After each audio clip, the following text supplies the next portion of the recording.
galerinha do YouTube, vou mostrar pra vocês aqui a diferença do som da moto escape original sem a arruela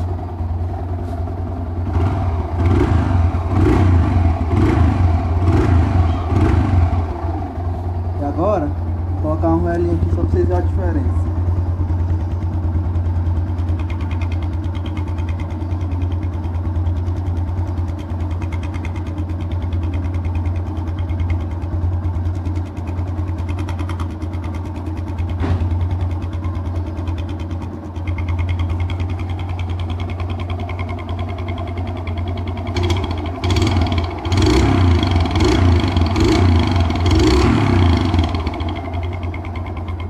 Claro que essa não é a arruela certa para colocar, mas é só para dar o mesmo efeito para vocês, só para vocês terem noção. Então não fica...